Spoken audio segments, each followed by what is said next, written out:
Hi friends, welcome to my channel.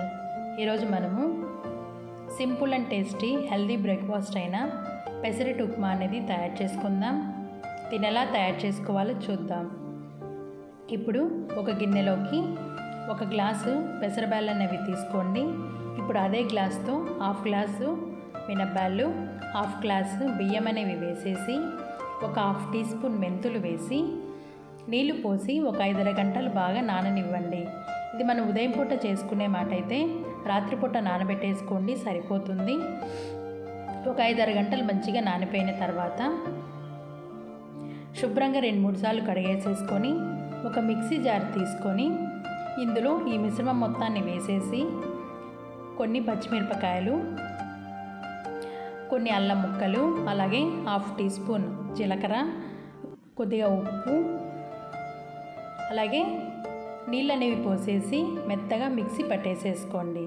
ఇలా mixie పట్టుకున్న దాన్ని ఒక గిన్నెలోకి తీసుకొని కొద్దిగా పసుపు అనేది వేసేసి మంచిగా కలిపేసుకొని ఒక 15 నిమిషాలు పక్కన పెట్టేసేసుకోండి. ఇప్పుడు మనము ఉప్మా అనేది తయారు చేసుకుందాం. దీనికోసం స్టవ్ ఆన్ చేసి కడాయి పెట్టి 2 టేబుల్ స్పూన్ల ఆయిల్ అనేది వేయండి. ఆయిల్ అనేది మంచిగా వేడైపోయిన తర్వాత ఆవాలు, జీలకర్ర, అలాగే మినప్పాలు వేసేసి ఇవి కొంచెం ఫ్రై అవ్వనివ్వండి.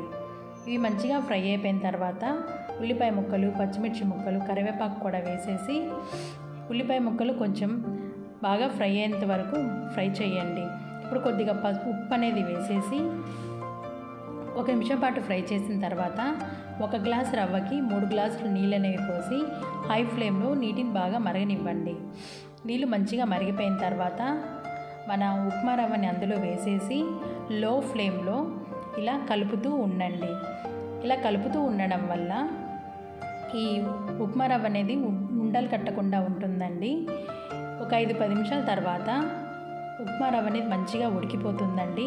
ఇలా కొద్దిగా లిక్విడ్ రూపంలో ఉన్నప్పుడే స్టవ్ ఆపేసేసుకోండి. ఎందుకంటే ఇది చల్లబడే కొద్ది గట్టి పడిపోతుందండి. అందుకే ఇలా ఉన్నప్పుడే స్టవ్ ఆపేసుకొని పక్కన పెట్టేసేసుకోండి. ఇప్పుడు ప్యాన్ పెట్టేసి ప్యాన్ మంచిగా వేడైపోయిన తర్వాత ఒక గరిటెడు పిండి అనేది తీసుకొని ఇలా దోశలాగా మంచిగా స్ప్రెడ్ చేసేసుకోండి.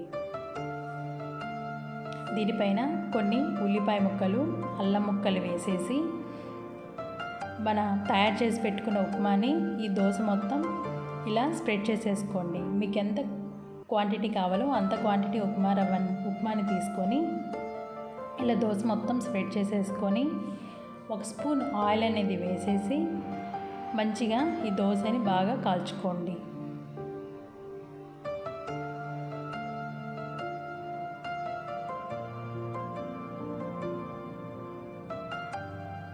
దోశ మంచిగా కాలిపోయిన తర్వాత ఒక ప్లేట్లోకి తీసుకొని సర్వ్ చేసుకోండి. అంతేనండి, చాలా టేస్టీగా ఉండే ఈ పెసరట్టు ఉప్మా అనేది తయారైపోతుంది. ఇలా ఒకసారి ట్రై చేసుకొని తినండి, చాలా టేస్టీగా ఉంటుంది.